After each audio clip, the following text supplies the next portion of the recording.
Hey everyone, I'm Tom Carl, and welcome to Politics in Perspective. I want to thank the people who helped bring this to you, which includes buzzscv.com, of course, worldviewtube.com, AUNTV. I'm on YouTube and Rumble. You can get the whole collection at politicalvanguard.com, and please don't forget Ex America News. Also, check out my Instagram and follow me on Substack, and get my news at tomdell.com and my media site, politicalvanguard.com. We're doing a shortened opening statement this week because we have a very interesting discussion with Brigadier General retired Blaine Holt, my idea, the 6 reasons the 2030s could be a danger zone. But first, let's talk about the SAVE Act and the Democrats.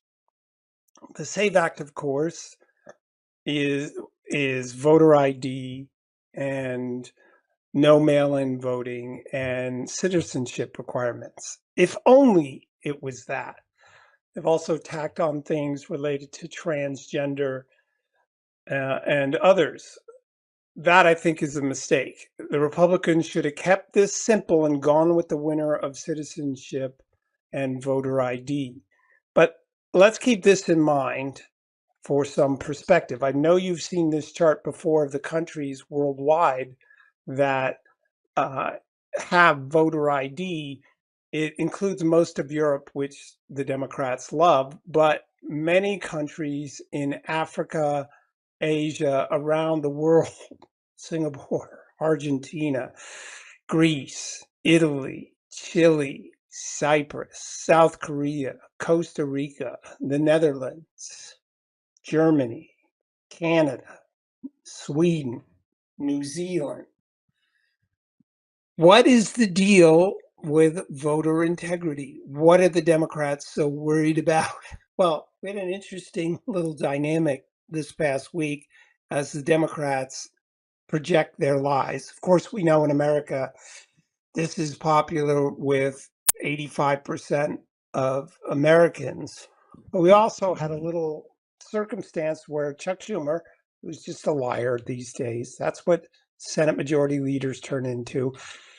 They get so angry over time. I remember Tom Daschle used to be, sort of this nice guy that people liked. Then he became Senate Majority Leader and became angry. The same happened throughout the Democrat group. They just turn into this anger post. And that's where he is these days, him being Chuck Schumer. So let's listen to Chuck Schumer and Senator Warnock as they sort of make a political mistake, at least in my view. Watch this clip. The core of the bill is handing the voter rolls over to DHS, putting them through an algorithm designed by Moj and Musk that supposedly knocks out illegal immigrants from voting. But the evidence is almost no illegal immigrants vote. 8.2 million people registered to vote in Georgia. The Republican Secretary of State found 20 instances of non-citizens who were registered, and only 9 had ever attempted to vote. And the majority did so before 2012. This is a solution in search of a problem that does not exist. Well, they admit that it exists at some level, which is a big admission for them. Now, the question is whether you're going to believe them that it only exists at that level. I was chairman of the California Republican Party, and I can tell you they're wrong. John Fund pointed out that any attorney general in a blue state has no future if he or she seeks to prosecute voter fraud. So they say it doesn't really occur. Now, what doesn't occur is the prosecution of when it occurs. It does occur. You can look for it. Voter fraud is as old as voting. But the Democrats in blue states, they don't seek this out because there's no future for them in seeking it out. This, of course, accompanies the fact that in places like California, you can get your driver's license and then sign up, but there is no verification or very little. This also accompanies the fact that they let so many millions come across the border to inflate population numbers, which then result in electoral votes and additional congressional seats. You've all heard how California and New York are going to lose electoral college votes after 2030. Well, maybe not, because if they've let so many illegals in and they're still here by then, it will at least reduce what they otherwise would have lost of people moving to other states to get away from the policies. The point is, with respect to the SAVE Act, is the rest of the world requires citizenship. The rest of the developed world requires voter ID. 84% of Americans require voter ID. The Democrats damn well know there's voter fraud in this country, and they seek to make use of it when they have elections. Keep this in mind when we have elections. Keep this in mind. 2020, Milwaukee. The average turnout in presidential years in Milwaukee County, which includes the city of Milwaukee, was 62% prior to Biden getting elected. That year, it exceeded 80%, but only that year. Now, how did that happen? Of course, it was mail-in ballots and their first go of it. Do you really think that it increased 20% there and has gone back down and there was nothing untoward that occurred? What didn't occur was investigation and prosecution. And part of the reason, by the way, that we don't get investigation, you know about, because anyone who challenges election in today's environment is canceled politically. You knew this. Cancellation used to be related to being woke. Well, the political equivalent is challenging an election. The Democrats have challenged elections over the years. Stacey Abrams has always challenged her election. Hillary Clinton says Trump was illegitimate. The SAVE Act is a way to end that cancellation. But the Republicans need to make a deal here. Instead of going for the Christmas tree version of the SAVE Act, they should go for voter ID and they should go for citizenship. Let the others be dealt with going forward, but get something. Do not just fail here, because the midterms will depend on a cleaned up version of the electoral process and the voting process. We don't need to grab everything at once, but we do need to grab something at once.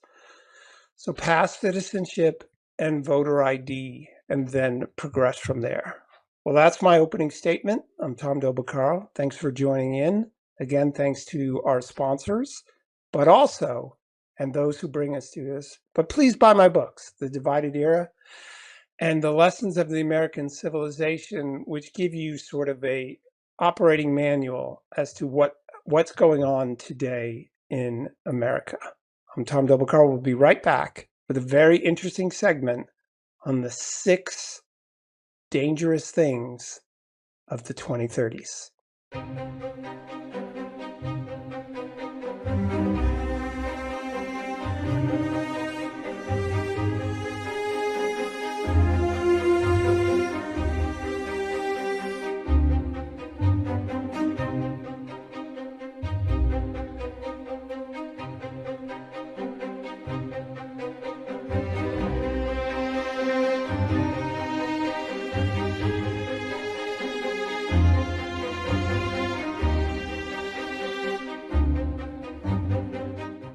Hey everyone, welcome back to Politics in Perspective. You know, over the last couple of weeks, I've been thinking about making this a segment. I've talked about this for over a year, the danger of the 2030s,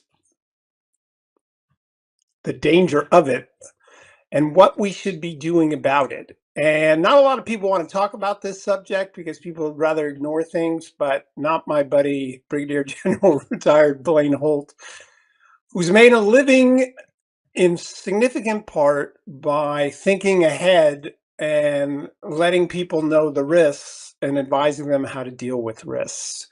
And so I thought we'd have a conversation about the 2030s, a danger zone, and then some ideas on how we should deal with it. So, Brigadier General, thanks so much for joining me. We're going to go through the top 6 concerns, 3 that I have, 3 that he has. We have some overlap, but we're going to talk about them from different perspectives. He's much more tech military than I am. I'm more of a historian in this regard, but still a very worthy conversation. So Blaine, thanks so much for being here. Oh, it's good to be with you. All right, so let's start out with number 6. This is my choice, my leadoff for the top 6. Oh man, you brought And slides. number 6 is public debt. And you're looking at a chart of debt in the United States and what may be the debt going forward. And you can see that during World War II, we had a big jump in public debt. But after World War II, we returned to a sense of normality when it comes to public spending. We had peaks and valleys. But beginning in the 1970s, we really don't have peaks and valleys. We have almost a straight up accumulation of this. So why does all this matter? Well, interest on the debt is number 3 in a budget item, total budget item in the United States. The constant huge deficits. We ran up a deficit in the last 6 months of $1 trillion. Causes the Fed to ease monetary policy, print dollars, that devalues the dollar, that leads to inflation.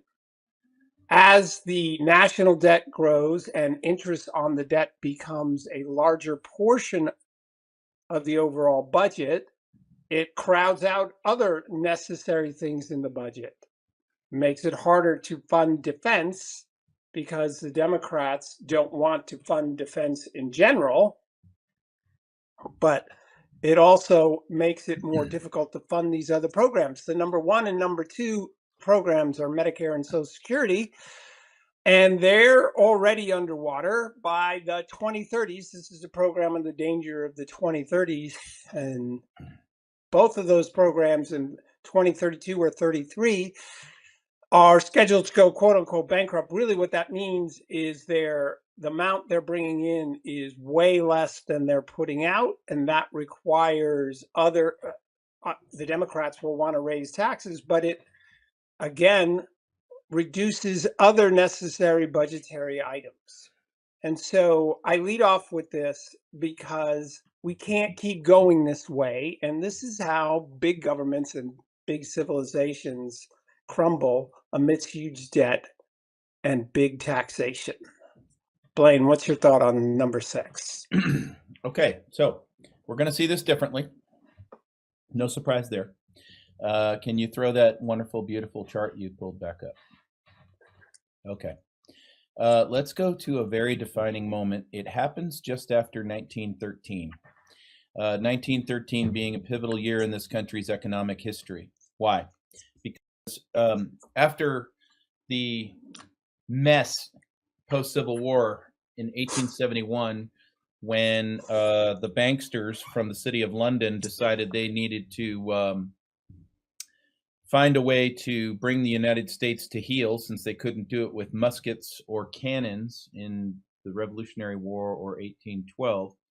The perfect opportunity is to make us beholden to them in a monetary system that they quickly joined forces with our great industrialists, the Rockefellers, the Carnegies, the Vanderbilts, who would fade away because they made bad business choices. and they all roll into this place called Jekyll Island, where they plot and hatch. You got to read Edward G. Griffin's book, The Jekyll Island Monsters, or The Monsters of Jekyll Island. But what this leads up to is their hatchling called Woodrow Wilson. And their Woodrow Wilson and them collaborate. And we could have an argument all day and twice on Sunday with the right beverages, but they usher in a thing called the 16th and 17th Amendments. 16th Amendment basically creates the debt-based system and enables central banks to then control the United States, I would argue. This happens in 1913. That's why you start to see the debt going up. It's not just World War I, but that World War I is a part of it, because we don't do wars for the retail reason. We do them for the wholesale reason. And this, I would argue that World War I and these events I'm talking about set the stage for a debt system that is going to just keep perpetuating itself. And when they get into trouble, these little urchins with silver spoons in their mouths just go ahead and hatch another big damn war by some fashion or form. And if you want to get into the World War II stuff, no, we've got a very terrible man who's rised out of the ashes of the stupid peace that UK America brokered, and his name is Hitler, and we must vanquish him. Really? Well, why don't you go look at how the Ford Foundation put Hitler together and all of that other wonderful stuff, and find out if Charles Lindbergh was really a great pilot, or he was just a Nazi who was propagating this thing called Hitler.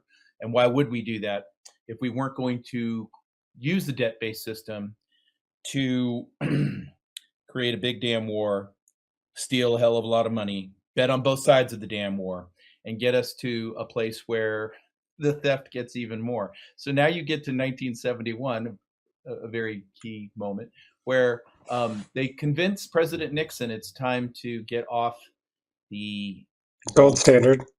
And now there is nothing holding back the debtsters. And so we can inflate the crap out of everybody, take away their money. That's the theft part of this. And what they do when they just print money into existence in this fiat world post-gold is the banksters just turn their winnings into hard assets like gold, silver, land. Meanwhile, you're the one holding the bag who is going, why did Rice Krispies go up from 80 cents a box to, what are we at today, $7.85 a box? Something along those lines. But the buying power of that $7.85, they're like, oh, it's inflation. I still make this much money now and I can buy all of it. No, you can't. You can't. You really can't. Go ask any millennial or Gen Zer about buying a house these days, and they can't do it. So then where does that take us? And this is where I'm going to argue against this being a problem in 2030. Okay, but hurry up. We got to get to the others. Well, you took a long time. I'm going to take some time here. So the problem is we're at the place of non-sustainability of the debt, that these things are popping, that President Trump is putting a blanket on the thing they want the worst, which is another damn global war, World War III. And we're going to move into a period of a new monetary system, and I believe that this one's going to go completely bankrupt.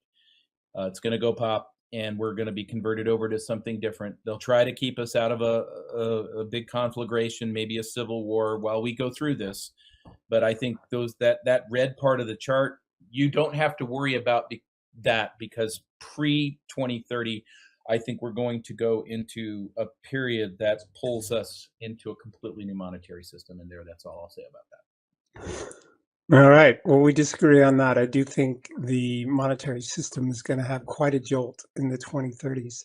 All right, let's move on to number 5, which is Blaine's first offering. And what really interesting, this week I visited someone who told me how their parents were conned out of a bunch of money by some people who had copied their son's voice and used that on the telephone. So Blaine, go for it. Yeah, so deep fakes, we're only starting to see realistic deep fakes you see AI. I guess what was the flavor of the week? The world tried to convince everybody that Benjamin Netanyahu was in fact killed in an airstrike. Here he is with 6 fingers. And then it gets even worse, because then we get this video of Ambassador Huckabee walking around a corner with him with a smug look, saying, haha, see, you're really alive. And then that turns out to be an AI deepfake as well. In other words, the sophistication level is still such that if you really work at it, you can discern fake from real. You got to work at it, but you can discern fake from real. But voice technology is coming along much faster. And it's, today you can thwart these things by having, with your family, as weird as this sounds, you're going to have an authorization code as family members. So if a family member is asking you on the phone for money, or I need something, or I need you to do something, then say, okay, dog whistle. And then you say banana pops. And it's like, okay, you're my family member. I'll send you money anywhere you want.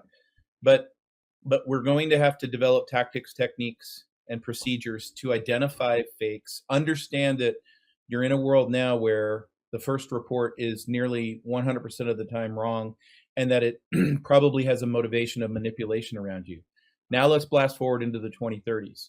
This technology will be so sophisticated in an age of ASI, basically sentient intelligence for artificial intelligence, that you will be convinced of things no matter how people come to you to say, no, dude, that's a fake. And here's where it gets really worse. The deep fakes will then take on shape, size, and mass.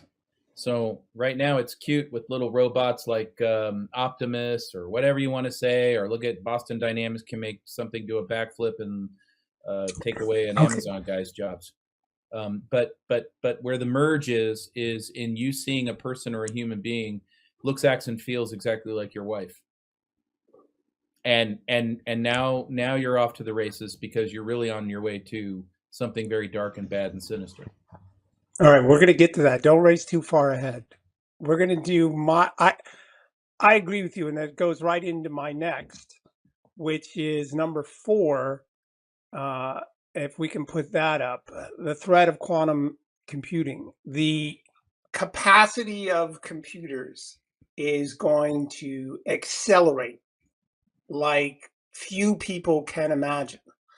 And it plays a hand in what Blaine just explained, but I'm going to focus on, and he's going to talk a little bit later about what technology of the future looks like. But in this instance, I'm going to talk about its potential for hacking, because right now you go on websites and you put in 7 or 8 words, or sorry, letters or symbols, and you think you have a password.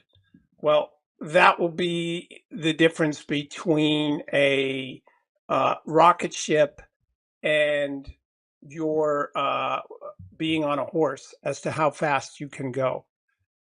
The whole world is changing in that way, and quantum computing is mind-blowing in its capacity. Now, when you think of the Iran war and what I believe is the most imminent danger Iran represents in China and Russia is hacking. They do that virtually every day from somewhere around the world, trying to interrupt the American financial economic system. They were able to shut down Stryker, a major company, not that long ago. This is what they do all the time. Quantum computing accelerates that capacity dramatically. And we, in the 2030s, when quantum computing will become a regular item, normal, we're going to need to step up our game and protect our existence. And if you think that it's difficult now with passwords, you're going to have to go second, third, and fourth level of verification. And if your money is only accessible on a computer, meaning you log into a computer and that's where your money is, you are taking enormous risks. It's going to get old-fashioned on you, where you're going to need a safe in your home and cash in case things get really bad and there's an economic breakdown related to hacking. turn it over to Blaine. So I think hacking is going to be the least of our problems in that world. And I think the hacking piece will get shored up. I work with and talk with a lot of entrepreneurs and companies that are getting out ahead of this in advance of common quantum computing. We have quantum computing in the world right now, but in terms of its commonality and being available more widespread, I'm talking to a lot of companies that are actually addressing this problem quite nicely. And then there'll be other types of ways of handling things. So in a machine world, what's the advantage a human has to a hacking situation? Well, the advantage is I've got my own biometrics. I've got my own DNA sequence. I've got things that make a machine not invited to what I have. You could argue that, well, the machine can adapt and get your biometrics. To some extent that's true. It can map me, it can genome me, but if I have a combination of factors, there's going to be ways to defeat the computer for authenticity reasons when you're trying to access something of your data. The place where the quantum computing gets a little more challenging is when you merge quantum computing, robotics, and artificial intelligence that evolves.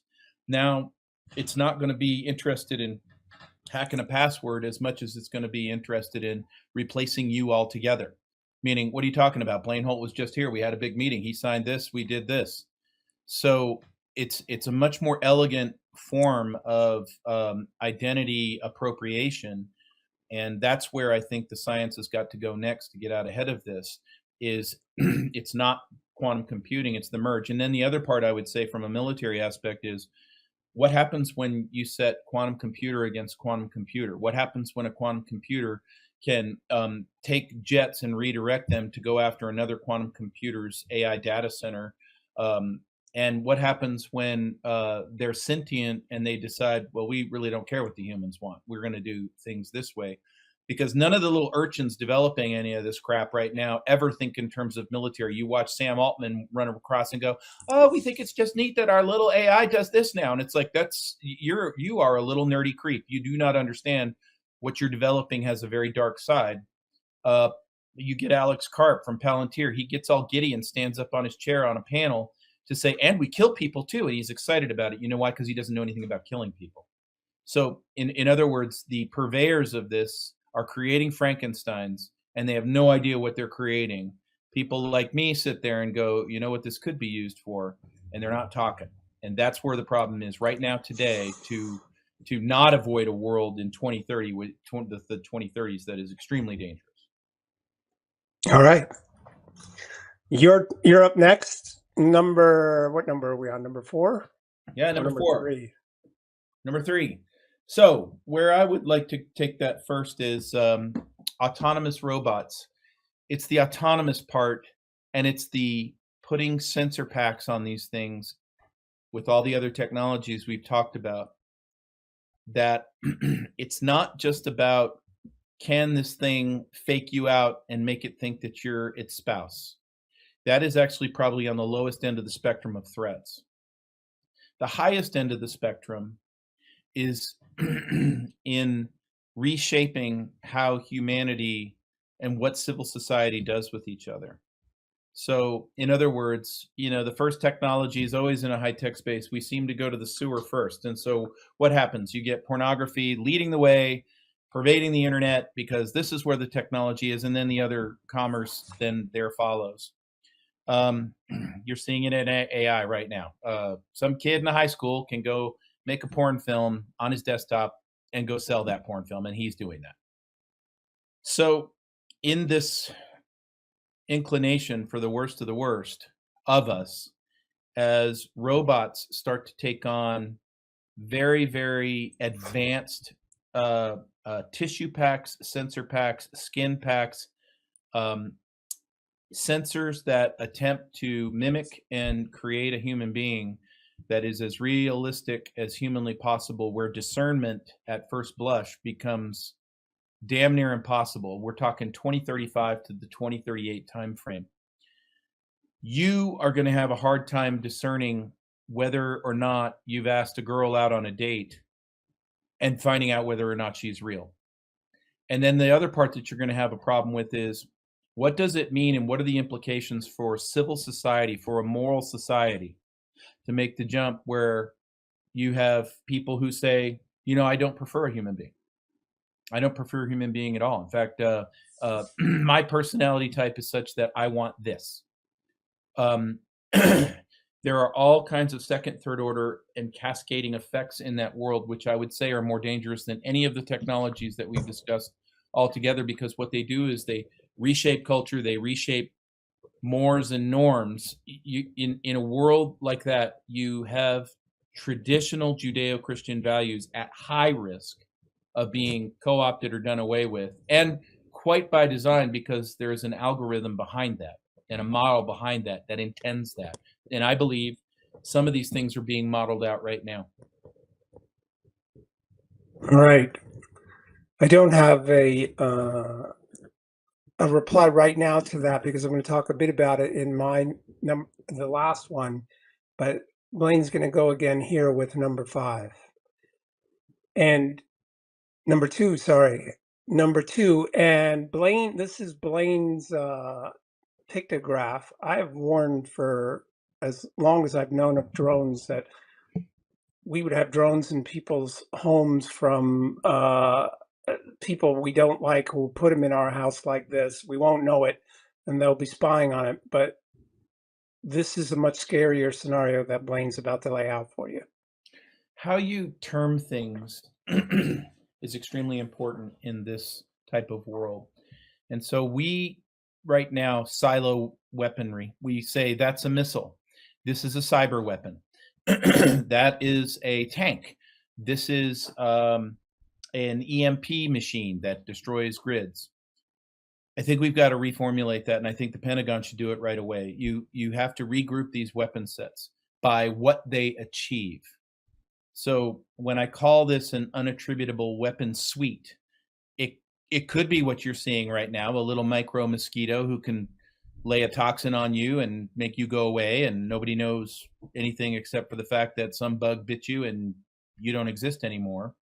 Or it could be something like, I use a particular hand gel, and if I use that hand gel and I just go out about my day and my business, anybody I shake hands with who's got blue eyes is going to be dead by that evening. It's the same weapon. It's an unattributable weapon. Anything that fits into the category of I have a weapon, I can kill, I can attack either at scale or individually, but there is absolutely zero trace, zero forensics, and no way to get back at what was the origin of it. What I would say is when that type of killing is available at very, very low cost to individuals or to small groups, you're going to have an incredible challenge, because currently what happens, let's say today, I'm moved to insane anger. I found a guy who's sleeping with my wife. I'm going to go kill him. Here is my gun. Wait a minute, I'm deterred. There is no way to go kill that guy with the gun without some investigation finding me with gunpowder or whatever the current state of the art is today to go do the investigative work. What I'm saying is this particular category of weapons is outpacing our ability to investigate. And that's why you'll see stupid marketing crap from Palantir and others saying, oh, well, we do pre-crime. We're going to do predictive analytics and error bars on somebody's intent and where they're going. That is nonsense. That is just nonsense. But you'll see creeps that call themselves elected officials buy off on that and spend billions of dollars on that. What we need to spend money on is to understand that we have now got to advance forensics in this same technological world, or little mosquitoes like that, you'll be able to go buy a 6-pack of them somewhere on the dark web, and you'll never get caught. Okay, but I agree with you, but you don't want to rely on government to do that. So what do you see as a better path? So there's 2 paths. One, unfortunately, is the government. They're the kids with the resources because they take too many from us all day and twice on Sunday.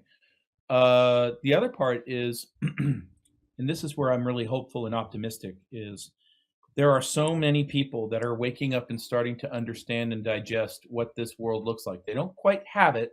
They don't quite have the granularity of it, but we have a lot of smart little burgeoning technologists.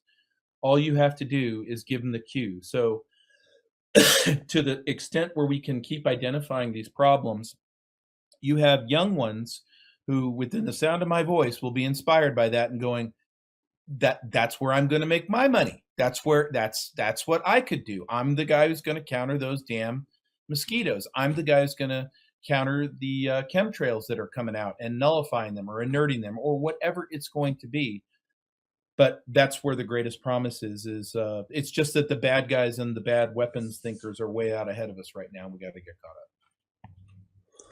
All right. Last one, number one. Blaine alluded to it. For me, it is the loss of public virtue. What do I mean by that? Well, the legendary Edward Gibbon spoke of public virtue in his book, The History, Decline, and Fall of the Roman Empire, saying public virtue, which among the ancients was denominated patriotism, is derived from a strong sense of our own interest in the preservation and prosperity of the free government of which we are members. I talk about this in my book, The Lessons of the American Civilization. You find patriotism at the beginning of a civilization when the currents move in the same direction. We are building something together, which brings us to the next quote I want to bring up, which states that Gibbon, again talking about Athens, when the freedom they wished for most was freedom from responsibility, then they ceased to be free. And what he's saying is that when a civilization is building together, people feel a responsibility towards themselves and the future that they are building. They don't see themselves as getting rich quick and then saying, I have nothing to do with you. It is, again, this high banked river flowing in one direction. And finally, this quote, which is from Saint Simon, who I quote in my book. He describes societal decline as one in which all community of thought, all communal action, all coordination have ceased. In other words, we're not in a phase of coming together. We are now in a phase what he calls society is only an amalgamation of separate individuals in conflict with one another. Now, patriotism is on the decline during this period. Doubt has risen.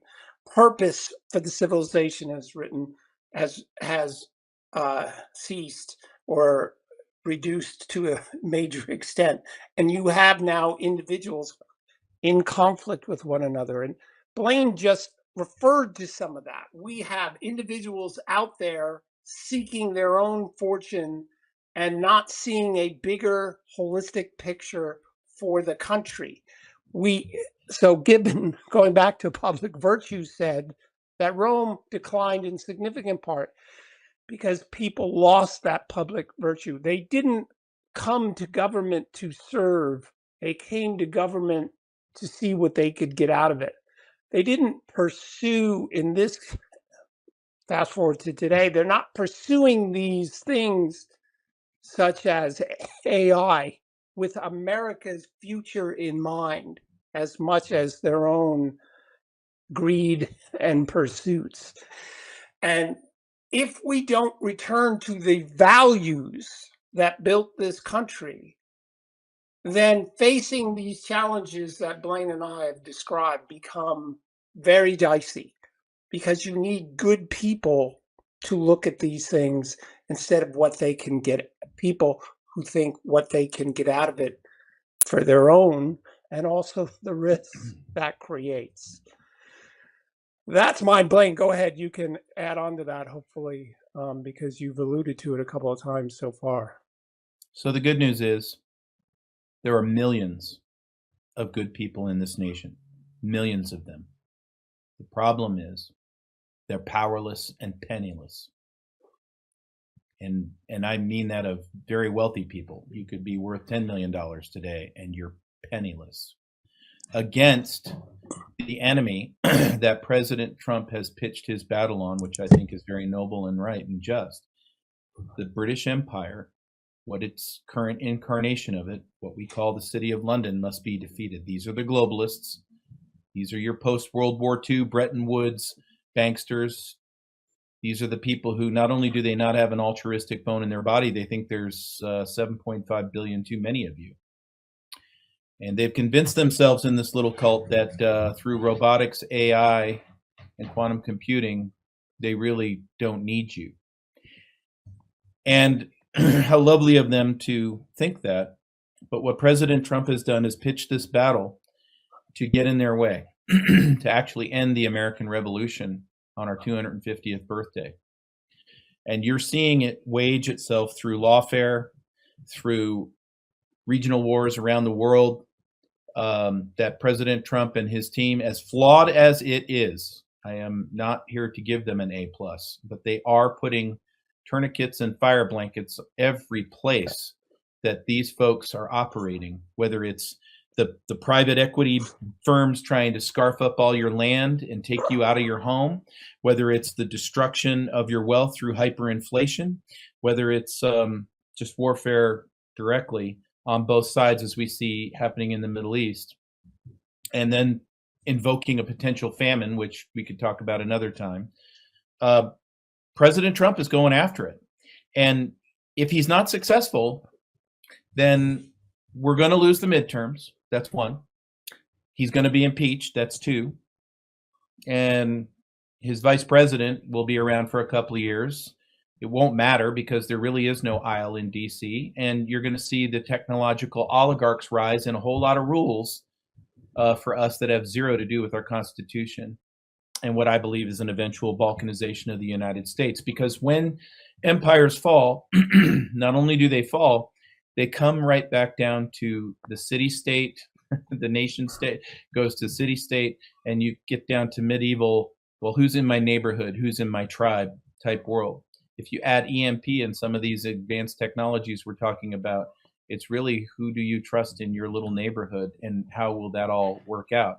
Lots of dystopian films on this, but what we have to do now to avoid these outcomes is we have to do whatever it takes to support President Trump's takedown of the City of London. The best way for that to happen is complete education about what this enemy is, what its nature is, what it's been doing to us, has done to us, and move on. And if somebody says you're a tinfoil hat guy, just smile and laugh at them because they're hopelessly lost and they're never going to wake up.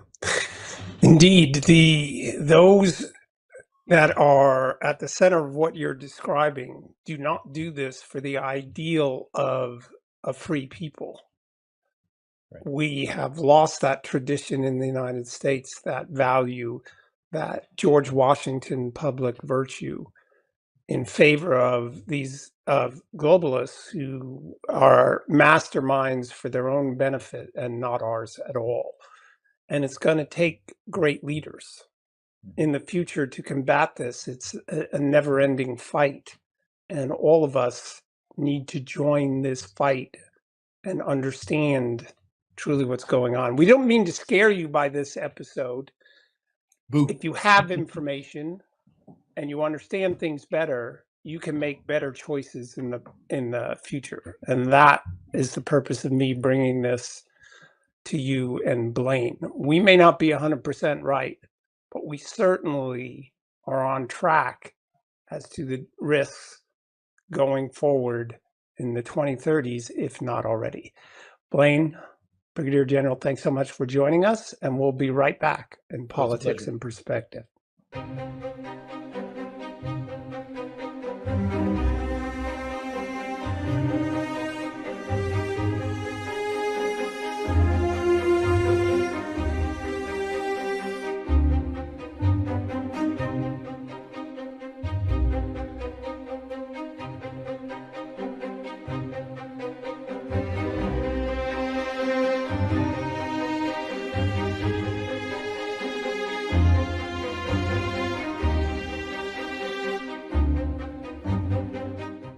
Welcome back, everyone. I hope you enjoyed that. It wasn't meant to scare you. but to educate you what lies ahead so that you can make better choices, not only in your personal life. I mean, obviously, right now you should have multiple levels of verification for your bank accounts and your passwords and the like. But also when choosing public officials going ahead, those who stick their head in the sand and say nothing is imminent are just wrong, naive, and cynical, seeking power. You want to be protected going forward. The world, unfortunately, with tech, is a more dangerous place, and we need to be mature adults about it. Okay, this is the political roundup section. So I first want to go to this week with regard to welfare fraud. Close to, I think it was the final number was 183 Democrats voted against deporting people who commit welfare fraud. Now, what does Fox headline? What they're saying is those who came here illegally, if they commit welfare fraud, the Democrats do not want to send them back home. I mean, come on. What does it take? You know, they're shielding, they did in Minnesota and otherwise, people who are charged with rape in other countries and murder. What does this tell you? I mean, it's truly insane that we cannot get to some sort of understanding in this country where both parties say, okay, if you're stealing from the US and taxpayers, you should go back home. But that's who the Democrats are. Only 30 of them approximately voted in favor of this. You need to remember that in November. You need to tell others about that before they vote this November. All right. Strategically, as I lose my voice, I want to go to Iran and talk about the latest with our very unique reporting with Annie Cyrus, who was, once again, if it's the first time you're hearing this, a forced child bride in Iran. She was jailed for not being Islamic enough. She was never Islamic, but she tried to survive there and then was smuggled out of the country. So what did we find out this week? Well, yes, the war is continuing to go on, but this headline from the New York Post ran, or this front page, Iran murdered a 19-year-old protester. He had become famous in the country because he was a wrestling champion. And in broad daylight in front of others, they murdered him. This is who the regime is. It kills its youth to scare the rest of the country. This is how they hold on to power. And so what I wanted to do is bring in the producer of this show to talk about who this regime is, because they're not like China. China doesn't advertise their brutality, right? China has forced labor, right? They have slavery. They have live organ harvesting.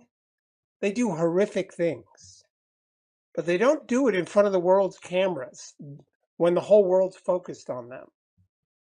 That's how diabolical these people are. So Annie, welcome in, or welcome back, like you were very far away. Could you just explain your own experience? What does it mean to become a child bride? Of course, but before I do that, let me remind your audience, Tom, in 2005, when there was supposedly a giant earthquake in Iran, in city of Bam, Khamenei, who is now dead, the supreme leader of Iran, came out when there were accusations that this was not a natural disaster, but rather the regime underground missile facilities. He came out and said to US and Israel that, listen, if you try to come in here to investigate me or my regime, back then the population of Iran was 72 million. He said, I have 72 million hostages. Come in. I kill them all. This is the same regime. And they're exactly doing the same thing. During the uprising that turned into revolution right before the war, they managed to kill over 80,000 Iranians. And they kept saying, Israel, US, you come in, we kill the rest of them. And that's exactly why they just publicly murdered a 19-year-old Iranian who didn't do anything wrong. They wanted to remind everybody that they have no problem killing Iranians because they don't care for Iran. That's why I have always compared Democrats to mullahs, because they don't care for the land, they don't care for the nation, they care for their own benefits. And that's what the mullahs are about. Though we have taken out most of them, the ideology doesn't change. Keep your people as hostages, kill them, and remind everybody if they put more pressure, you kill more. That's what it means to be an Iranian. You're correct. I had to survive. I had to go to my ceremony at age 9 to be declared as a full adult woman. I had to. How did you find out about this? Oh, when I was 8 years old at a school, I received a card. It's called the Invitation to the Requirement Day celebration. I received a card. I had no idea what it is. I took it home. My mom opened it and she said, "Oh, we have the date for your next year ceremony where you will be an adult woman. And this is basically they give you time to prepare your child. She needs to learn how to wear the proper hijab. She needs to know how to say the shahada in Arabic, how to say the call to prayer in Arabic." So from there, for a while, there was a practice where I had to master it all. And by the way, it wasn't just me. Every girl in the country who would turn 9 by next year received that letter, that invitation card. You master it all, and then there's the date they put in there. I was put in a white color burqa made of cotton, and I had this really ugly black and red head tail to put on top of that. And we just went to the ceremony. We showed up, all my classmates, and they had an imam who came on a stage and said, "So here's what today is about. You're now officially adult woman under Sharia by practice of our prophet. And as of today, whatever you do, you're responsible for. You will face consequences as an adult. And by the way, if your male guardian decide you become somebody's wife, you shall do so." And then they send us home. And I became an adult woman with the rest of the country's 9-year-old girls. And from there, I literally faced consequences. Tom, I was 11 years old when I was arrested for having nail polish on. And I actually had to go for 48 hours punishment ordered by the judge, serve 2 days prison time next to actual adult woman in prison at age 11. And it just went on and on until I was 13. I went to detention center. I was arrested, put in prison. I faced lashes. I've been lashed more than 100 times under Sharia rulings in Iran before I turned 15. Because that's when I left the country. So anything I faced was before I was 15. Even with that, I survived because I never came out to say I'm not a Muslim. I never came out to say get involved with any protest. I was too young to do that anyways. But most likely if I didn't get out, if my grandmother didn't hire smugglers to get me out, I would be one of the dead names that somehow came across American TV stations.